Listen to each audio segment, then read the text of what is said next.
Let's turn to a member of the Senate Judiciary Committee where those hearings will take place, Republican Senator John Kennedy of Louisiana. Welcome back to Fox News Sunday, Senator. Nice to have you. Thanks, Brett.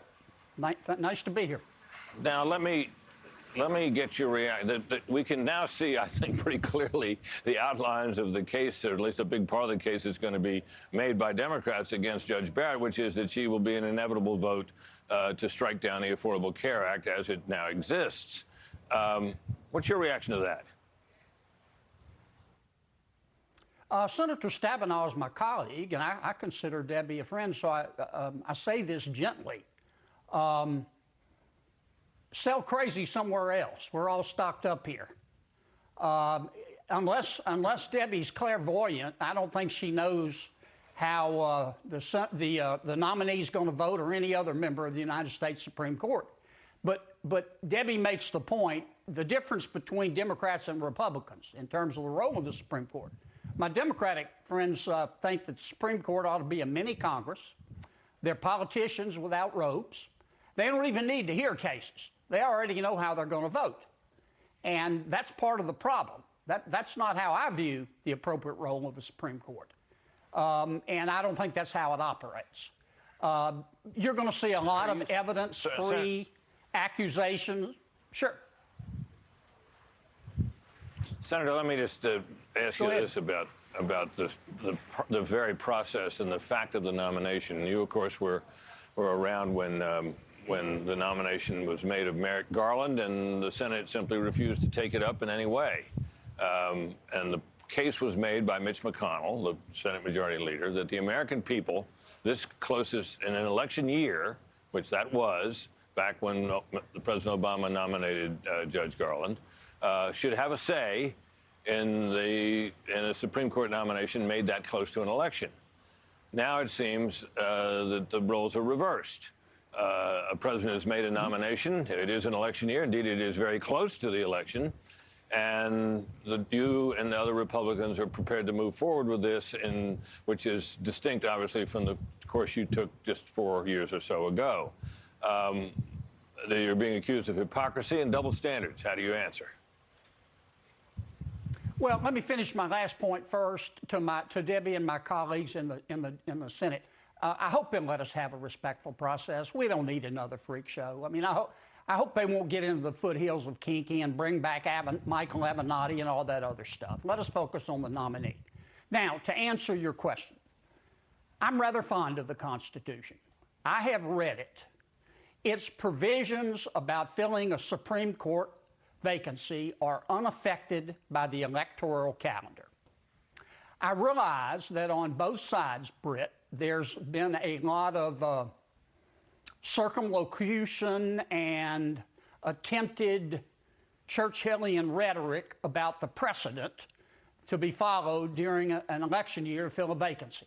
Here's, as best as I can tell, here's the rule. When the Democrats are in charge of the process, they do what they think is right, consistent with the Constitution. When the Republicans are in charge of the process, they do what they think is right.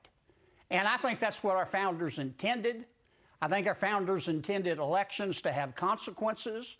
And when they send people to Washington of a particular party, they expect them to represent their voters. And I think that's been the tradition and the precedent.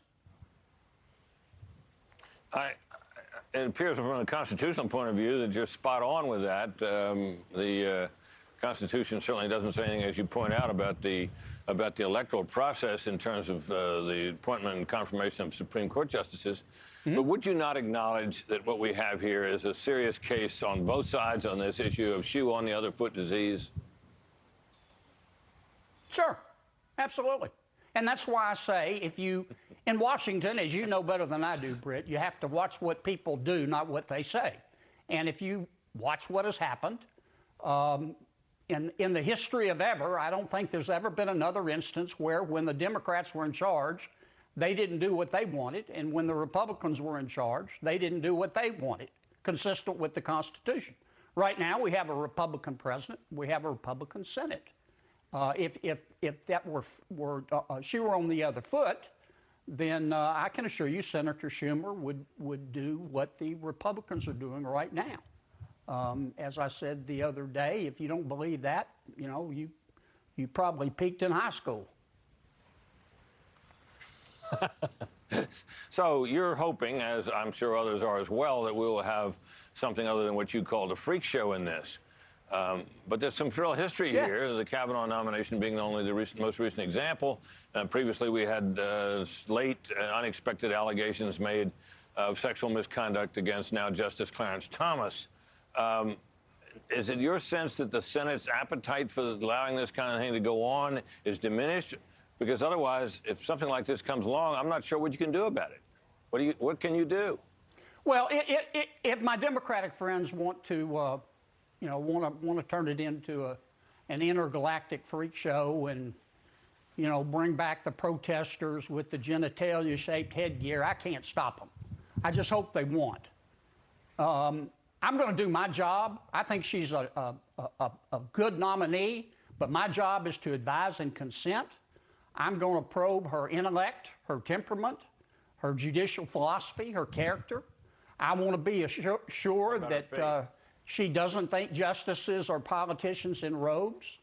I'm going to answer that in a second. I want to be assured that she's not one of these justices that tries to rewrite the Constitution every other Thursday to advance a political agenda that the voters won't accept.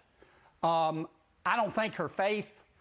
I mean, if the Democrats' best argument is she believes in God, therefore she's unqualified, I don't think that's illegal in America. I hope not. We have religious freedom, and it should be jealously guarded. They tried that when she came up for a Court of Appeal nomination.